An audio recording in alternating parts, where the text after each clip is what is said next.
In a universe populated by monsters, giants, and larger-than-life beings, I was determined to find my own path to the top of the mountain in sports entertainment.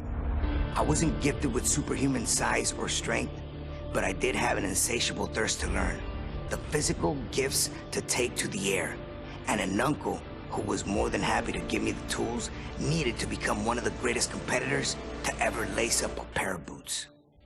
Starting my career in Mexico, I'd be known first as La Lagartija Verde, which means the green lizard, and Colibri, hummingbird. Still a teenager, I would eventually earn the highest honor from my uncle, as I was officially crowned Rey Misterio Jr. I would take everything I had learned from my uncle and make it all my own. I would bring Lucha Libre to the world stage. I would make cruiserweights as popular as our heavyweight counterparts, and I would prove that a cruiserweight could win it all, as long as they were given the opportunity. I would arrive in America, first stopping in ECW, before garnering the attention from the top people at WCW, who quickly signed me to a contract.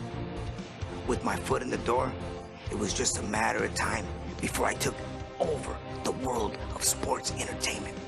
Every step, a battle. Every opponent, a new face who felt they were superior to me. Every match, giving me a new objective to strive to meet. Should I try to weaken their legs? Throw all of my aerial techniques at them? Maybe surprise them with some defensive lucha libre? Take it to the outside? Show off my newest move? By the time I got to the ring, I always had a little mental list of things I wanted to try in order to win. And with every victory, I got another reminder that the best was yet to come. After winning WCW's Cruiserweight Championship, Cruiserweight Tag Team Championship, and the World Tag Team Championship, I would finally head to WWE to further build my legacy. In the near 20 years since I debuted in WWE, I have become known as, quite simply, the greatest luchador in sports entertainment history, the greatest mass superstar of all time. Rey is the king, having competed against every big name possible and having defeated nearly everyone that stepped in my way. Not every road is paved with gold, and mine was no different. But even when the road gets challenging, there's always opportunity. The opportunity to learn from mistakes, to grow as a competitor, and to get better.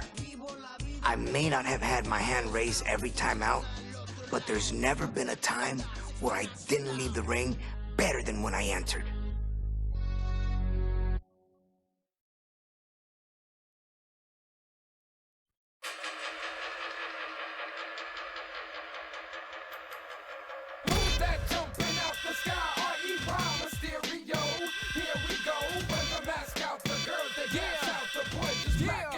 Tap out, go off the top rope, so look out below. And the next thing you know, you'll be on the floor. What you gonna do when you're on your back? From a mean body slam, oh damn, you're whack. You like, what the heck? All of a sudden, this dude sitting on my... The memories behind the infamous match of Halloween Havoc 1997, which I truly believe is a match that put me on the map.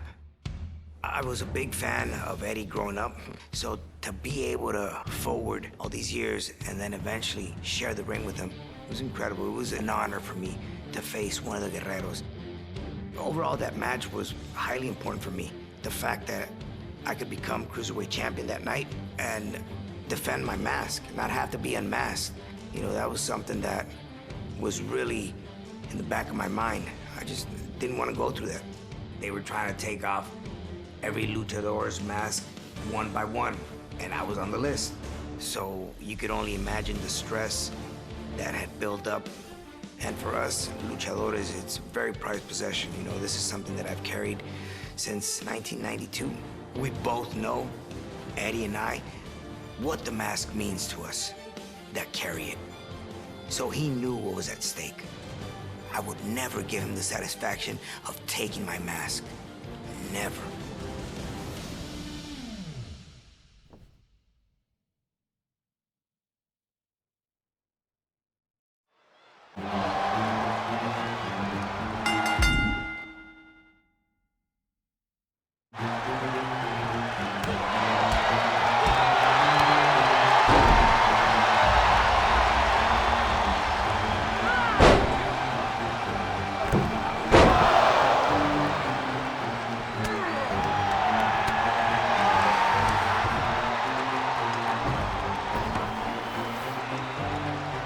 one-shot senton that Eddie always does, it's beautiful to see when you're not on the receiving end, but it sucked being on the other end of that senton. And seeing him taunt me, you know, it kind of boosted me up. It fueled me up to keep going during that match.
But then, I get a drop kick on the back of my head.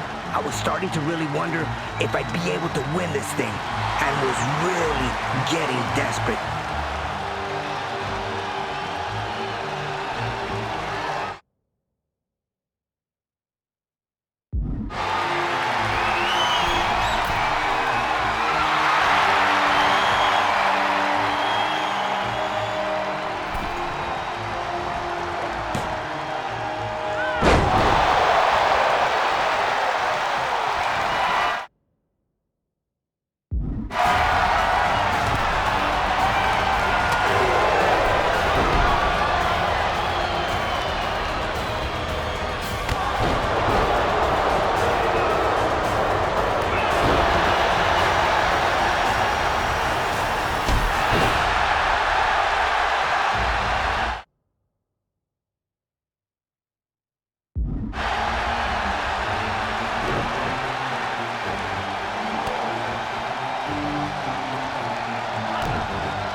ring awareness, respect.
I've sat and watched that match. I actually watched it not too long ago with my son Dominic. And it's a match that I still learn from. And, you know, it's a match that doesn't get old. I truly believe that if there was no Eddie Guerrero, my career would have gone a different direction. 8 years after our epic Halloween Havoc clash, Eddie and I were on better terms, but still found ourselves unable to resist the friendly competition in WWE. Holding the WWE Tag Team Championships only drove us to wonder who the better man on the team was. We both held victories over the other, but the chance to meet at the showcase of the Immortals, WrestleMania, was something we couldn't pass up. For the first time ever, two tag team champions would go one-on-one at the grandest stage of them all. We both knew what this match meant to the other, and it's what made it so fun to go out there and try to take the glory for ourselves. With no hard feelings, of course.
to get fancy with him, he pulled me off the apron immediately. So this time, I made sure I ended up on top in the ring when I wanted to show off for a quick second. Live and learn, correct?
Eddie, he knew and had incredible ring awareness.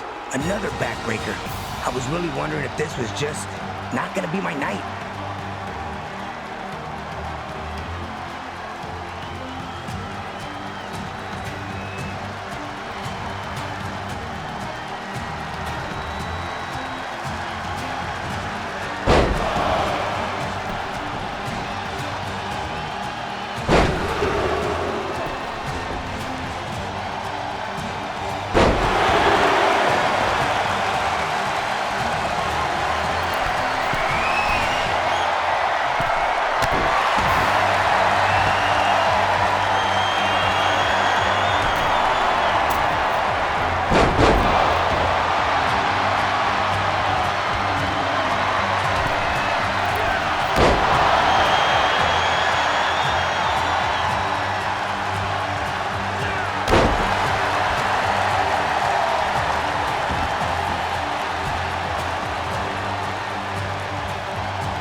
So tonight, we celebrate the life of Eddie Guerrero. The toughest thing about this day was what we were all living, what we were going through. It was hard for us to accept that Eddie was no longer with us. Everyone was hurting. I asked myself, what would Eddie have done? And Eddie was all about the business. Whatever happened, show must go on.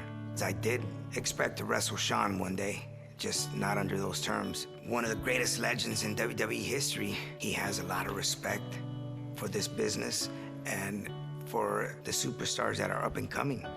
by Shawn Michaels asking me if I had the energy and the courage to have a match against him that night. He didn't have to choose me, but he did because he knew that Eddie would have loved it. That speaks of the type of human being that he is. Losing Eddie was one of the most painful experiences in both my personal and professional life. The WWE Universe came together to pay tribute to one of the most respected and beloved superstars of all time. This was a difficult night for all of the obvious reasons, but we wanted to put on a show that Eddie would be proud of. I found myself in a rare one-on-one match with another living legend, the Heartbreak Kid, Shawn Michaels. Of course, I wanted to win for myself, for my fans, and for Eddie.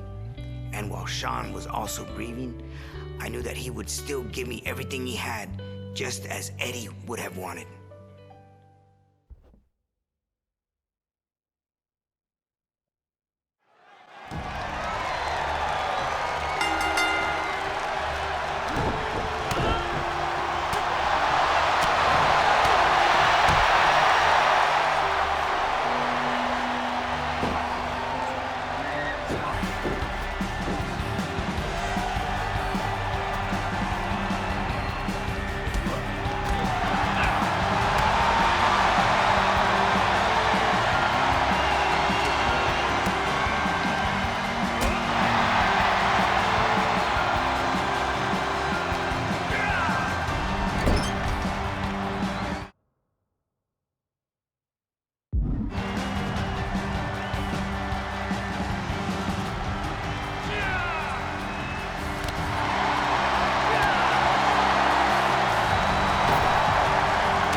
See this often, and I remember Shawn biting on that 619 fake out and just thinking to myself, let's go, and just launching myself at him to the floor.